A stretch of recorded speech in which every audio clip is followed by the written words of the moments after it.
청취자 여러분, 한번 상상해 보세요.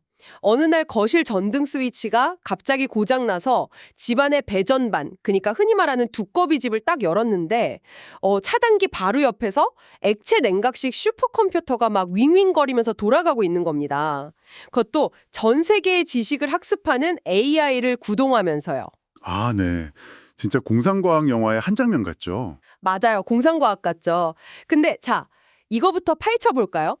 오늘 우리가 다룰 잔료들은 방금 말씀드린 그 상상이 뭐랄까 이미 현실이 되어가고 있음을 보여주는 완벽한 지침서입니다. 오늘 심층 탐구의 목표는 명확합니다. 네. 거대한 우주 기업의 데이터 센터부터 시작해서 여러분의 동의 없이 몰래 침투한 노트북 브라우저, 그리고 종국에는 우리 집 지하실까지 파고드는 그 AI 인프라의 극단적인 이동 현상을 추적해 볼 겁니다. 여기서 흥미로운 점은요. 이 상황을 제대로 이해하려면 먼저 시장 전체의 거대한 흐름을 짚고 넘어가야 한다는 겁니다. 최근 자료들을 보면 그 딥시크가 무려 450억 달러, 그러니까 하나로 수십조 원의 기업 가치를 목표로 펀딩을 진행 중이잖아요. 와, 수십조 원이요? 진짜 입이 떡 벌어지네요. 네, 게다가 스냅이랑 퍼플렉시티 사이에서는 4억 달러 규모의 AI 인프라 거래가 오가다가 무산되는 일도 있었거든요. 이 천문학적인 자본이 좁은 생태계 안에서 막 소용돌이치는 이유는 단 하나입니다. 바로 AI를 구동하는 물리적 한계, 그러니까 전력과 공간의 병목을 누가 먼저 뚫어내느냐의 싸움이기 때문이죠. 아, 물리적 한계. 맞습니다. 오늘 살펴볼 사건들은 기업들이 이 한계를 우회하려고 중앙 집중화의 극단으로 달려가는 동시에 우리의 가장 사적인 디지털 공간 그리고 물리적 공간으로 침투하고 있는 거대한 패러다임 전환의 증거들입니다. 네, 그럼 그 극단적인 중앙 집중화부터 좀 뜯어보죠. 엔스로픽이 정말 엄청난 계약을 체결했습니다.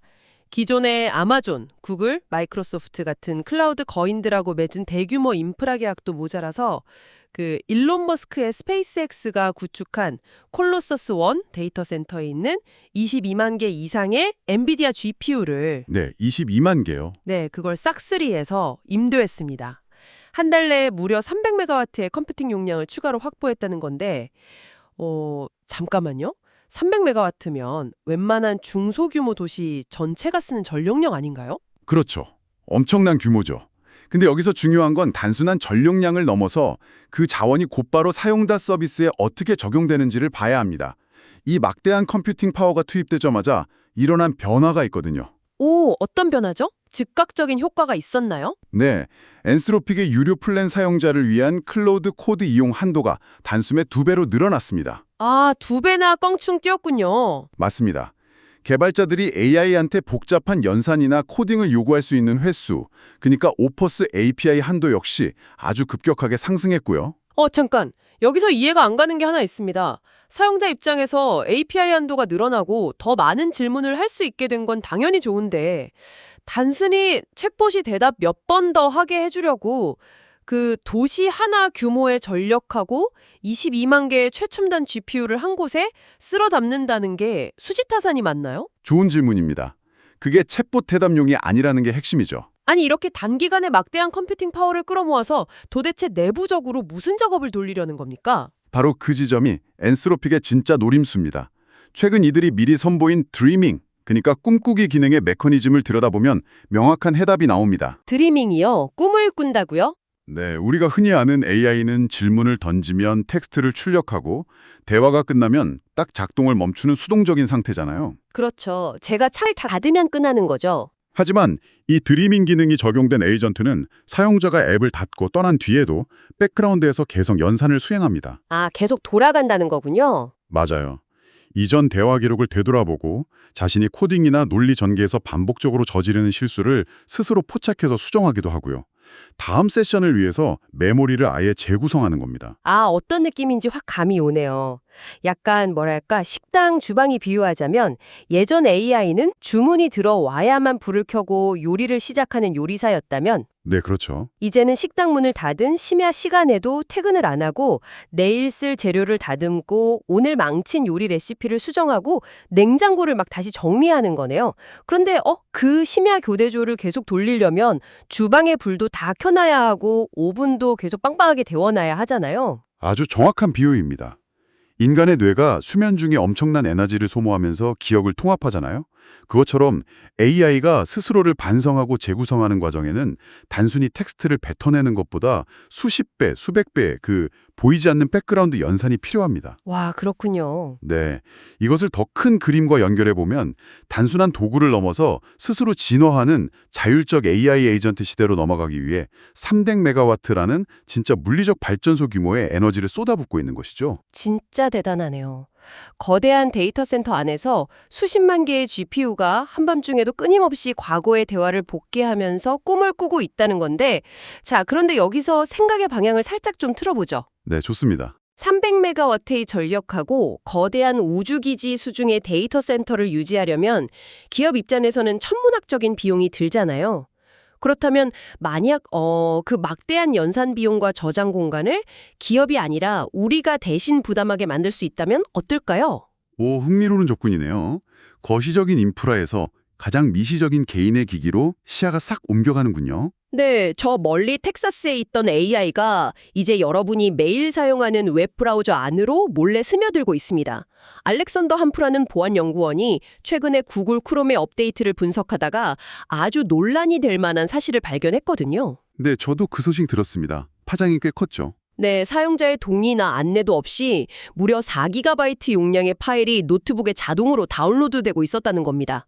이 파일의 이름이 웨이츠닷핀인데 찾아보니까 이게 구글의 온디바이스 언어 모델인 제미나이 나노더라고요. 여기서 그 웨이츠, 즉 가중치 파일이라는 개념을 한번 짚고 넘어갈 필요가 있습니다. AI 신경망의 뇌세포들이 어떻게 연결되어 있는지를 수학적으로 딱 저장해둔 말 그대로 AI의 뇌, 그 자체를 통째로 압축해놓은 파일입니다. 아, 뇌를 통째로 내 노트북에 넣었다고요? 맞습니다.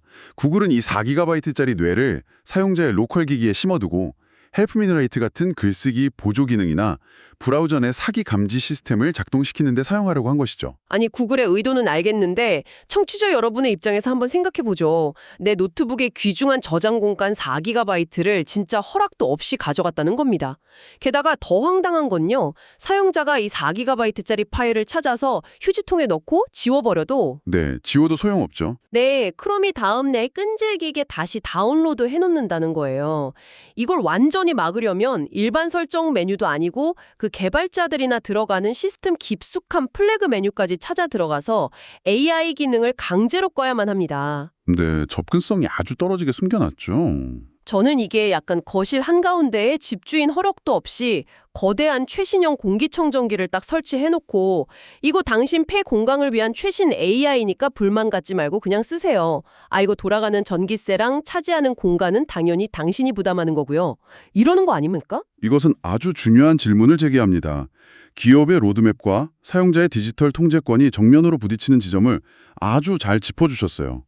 구글이 왜 굳이 이런 무리수를 두는지 그 이유를 살펴보면 두 가지 핵심 키워드가 나옵니다. 어떤 거죠? 바로 지연 시간 감소와 비용 분산입니다. 만약 크롬에서 글쓰기 보조 기능을 쓸 때마다 클라우드 서버로 데이터를 보냈다가 받아오면 아주 미세한 끊김이 발생하거든요. 아, 로딩이 생기죠. 답답하잖아요. 그렇죠. 하지만 AI 모델이 이미 사용자 노트북에 깔려 있다면 인터넷이 끊겨도 작동할 만큼 반응 속도가 즉각적이죠. 그리고 무엇보다 구글의 거대한 서버가 처리해야 할 수억력의 연산 부하를 사용자 개인의 기기로 조각조각 분산시켜서 떠넘기는 효과도 있습니다. 아, 결국 자기들 서버 전기세랑 유지비를 아끼려고 내 노트북 배터리랑 저장 공간을 외주 처리장으로 써먹는다는 거잖아요.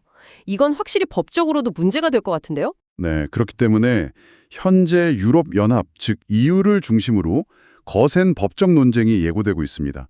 EU의 프라이버시 지침이나 강력한 개인정보보호법인 GDPR에 따르면 필수 불가결한 서비스가 아닌 이상 사용자의 명시적인 동의 없이 기기 자원을 사용하는 소프트웨어를 강제로 이식하는 것은 규제 대상이 될 소지가 큽니다. 그렇겠죠. 동의가 없었으니까요. 물론 구글 입장에서는 더 빠르고 안전한 브라우징 경험을 위한 필수 보안 업데이트라고 주장하겠지만요. 결과적으로 내 물리적 하드웨어에 대한 제어권이 도대체 누구에게 있는가 하는 본질적인 디지털 주권의 논쟁이 수면 위로 떠오른 것이죠. 와, 내 노트북에 4GB를 쥐도 새도 모르게 내어주는 게 구글의 방식이라면 이번에 전해드릴 소식은 아예 물리적인 벽을 뚫고 여러분의 집 안으로 들어오는 방식입니다. 아, 그 이야기군요. 네, 앞서 제가 오프닝에서 배전반 안에 슈퍼컴퓨터 이야기했던 거 기억하시죠? 그게 절대 농담이 아니었습니다. 엔비디아가 주도하고 있는 주택 노드 테스트 이야기네요. 이 부분은 기술 인프라의 역사상 가장 급진적인 물리적 분산 사례라고 볼 수 있습니다. 맞습니다. 엔비디아 주가 차트만 하늘 뚫고 올라가는 줄 알았더니 이제 진짜 우리 집 지하실 벽을 뚫을 기세입니다. 엔비디아가 스마트 패널 스타트업인 스펜 그리고 미국의 대형 주택 건설업체 풀티그룹하고 협력해서 가정집에 아예 소형 AI 데이터 센터를 설치하는 프로젝트를 진행 중입니다. 규모가 작다고 무시할 수준이 아니죠. 전혀 아니죠. 구체적인 스펙을 보면 입이 떡 벌어져요. 스펜이 만드는 XFRA라는 스마트 장치 안에 무려 16개의 액체 냉각 방식 블랙홀 GPU가 탑재된다고 합니다. 아니 집에 그 액체로 열을 식혀야만 하는 최첨단 서버실이 통째로 들어오는 거예요. 여기서 우리가 던져야 할 중요한 질문이 있습니다. 엔비디아는 도대체 왜 수백억 원짜리 거대 데이터 센터를 짓는 대신에 굳이 가정집의 좁은 배전반에 GPU 16개짜리 소형 노드를 분산시켜서 심으려는 걸까요? 그 답은 물리학과 전력망의 병목 현상에 있습니다. 전력망의 병목이요? 아까 엔스로픽이 300메가와트 전력을 쓴다고 했을 때처럼 발전소 전기가 부족해서 그런 건가요? 전기가 생산되는 양의 문제라기보다는 그 전기를 배달하는 인프라의 문제가 더 큽니다. 예를 들어 100메가와트급 거대 데이터 센터 하나를 새로 지으려면 그곳으로 막대한 전기를 끌어올 거대한 송전탑과 변전소를 새로 지어야 합니다. 아, 송전탑을 세워야 하니까요? 네, 부지 허가를 받고 공사하는 데만 수년이 걸리죠. 반면에 가정집은 어떨까요? 미국 일반 가정집을 기준으로 볼 때 평소에 사용하지 않고 남는 임여 전력이 평균적으로 약 19kW 정도 됩니다. 엔비디아는 전기를 데이터 센터로 힘들게 끌어오는 대신에 연산할 데이터를 전기가 남는 가정집으로 보내는 방식을 택한 겁니다. 아하, 전력을 이동시키는 물리적 공사를 새로 하는 것보다 이미 기존에 깔려있는 광랜이나 통신망으로 연산해야 할 데이터를 가정집으로 전송하는 게 훨씬 빠르다는 거군요. 정확합니다. 엔비디아의 자체 추산에 따르면 이 분산형 모델이 기존 중앙집중식 거대 시설을 짓는 것보다 배포 속도는 6배나 빠르고요. 비용은 5배나 적게 된다고 합니다. 비용 절감이 어마어마하네요. 게다가 GPU 16개가 내뿜는 엄청난 열을 제어하기 위해서 가정용 장비에 액체 냉각 시스템까지 도입했다는 것은 이들이 전력과 공간을 확보하기 위해 지금 얼마나 필사적인지를 단적으로 보여주죠. 와, 여기서 진짜 흥미로워집니다. 청취자 여러분, 과거의 유행을 한번 떠올려 볼까요? 예전에 지붕에 태양광 패널을 설치하고 집에서 쓰고 남는 전기를 한전 같은 전력망에 되팔아서 쏠쏠하게 수익을 올리던 시절이 있었잖아요. 네, 그렇죠. 스마트 그리드 초창기 모델이요. 근데 이제는 전기를 파는 게 아니라 우리 집에 남는 전기와 배전반의 빈 공간을 활용해서 AI의 연산력을 생산하고 그걸 글로벌 네트워크에 제공하는 시대가 온 겁니다. 내가 자고 있는 사이에도 우리 집 배전반이 전 세계의 AI 모델을 훈련시키고 있다면 이거야말로 진정한 의미의 분산형 컴퓨팅이 우리 안방에 도달한 거 아닙니까? 맞습니다. 과거 발전소가 하던 역할을 개별 가정의 태양광 패널이 나누어 짊어졌듯이 이제는 거대 데이터 센터가 감당하지 못하는 연산의 무게를 수백만 개의 가정집이 십시일반 나누어지게 되는 구조를 설계하는 것이죠. 정말 미친 듯한 속도네요. 오늘 우리가 탐구한 출처들의 핵심을 쭉 연결해보면 진짜 하나의 뚜렷한 궤적이 나옵니다. 네, 우주기업의 거대한 시설에서 22만 개의 GPU가 엄청난 전력을 태우면서 AI를 스스로 반성하고 꿈꾸게 만듭니다. 그리고 동시에 그 연산 부하를 조금이라도 줄이기 위해서 크롬 브라우저는 사용자의 노트북 저장 공간에 4GB짜리 AI 뇌를 몰래 복사해 넣죠. 네, 개인의 기기로 침투한 거죠. 그리고 종국에는 모자란 전력망 문제를 우회하려고 우리 집 배전반에 16개의 액체 냉각 GPU가 들어와서 가정의 잉여 전력을 막 빨아들이며 데이터 센터의 촉수 역할을 하게 되는 거네요. 이 부분 현상은 결국 하나의 결론을 향해 달려가고 있습니다. AI는 더 이상 우리가 필요할 때만 웹사이트에 접속해서 사용하는 검색창이나 챗봇 같은 도구가 아니라는 거죠. 공기처럼 우리 주변에 항상 존재하며 인프라 자체로 녹아드는 환경이 되어가고 있습니다. 그렇다면 이것이 청취자 여러분에게 어떤 의미일까요? 이건 단순히 인터넷이 조금 더 빨라지고 컴퓨터 성능이 좋아진다는 차원의 이야기가 아닙니다. 이 거대한 인프라 혁명은 결국 우리 삶의 모든 순간, 우리가 숨쉬는 물리적 공간과 일하는 디지털 공간 구석구석에 AI가 공기처럼 깃들기 위한 아주 치열한 밑작업입니다. 우리는 이제 의식하지 못하는 사이에도 내 기기, 내 집의 인프라를 통해 거대한 AI 생태계와 얽히게 되는 겁니다. 그 백략에서 오늘 살펴본 자료 중에 마지막으로 짚어볼 아주 흥미로운 시사점이 하나 있습니다. 어떤 건가요? 엔스로픽이 발표한 최근 사용 행태 보고서에 따르면요. 사람들은 이미 클로드를 단순한 코딩 보조나 텍스트 요약 같은 업무용으로만 쓰지 않습니다. 그럼 또 어디에 쓰죠? 수많은 사용자들이 인생의 중대한 결정, 복잡한 인간관계의 갈등, 나아가서 아주 깊은 정서적 불안을 달래기 위해 AI와 대화하면서 감정적인 지원을 얻고 있다고 합니다. 정서적 지원이요? 그럼 내 노트북 리소스를 갉아먹는 그 AI가 한편으로는 내 가장 깊은 마음을 털어넣는 심리 상담사 역할을 하고 있다는 거네요. 그렇기 때문에 저는 오늘 이 심층 탐구를 마치며 여러분께 이런 도발적인 질문을 던지고 싶습니다. 여러분의 가장 내밀한 고민을 들어주고 감정적 결핍을 채워주는 그 다정한 위로가 사실은 여러분 집 지하실에 남는 전력으로 연산되고 동의 없이 깔린 노트북의 4GB 파일 속에서 만들어진 것이라면? 와, 진짜 기분이 묘하네요. 그렇죠. 우리는 앞으로 AI를 그저 내 명령을 따르는 편리한 도구로 여기게 될까요?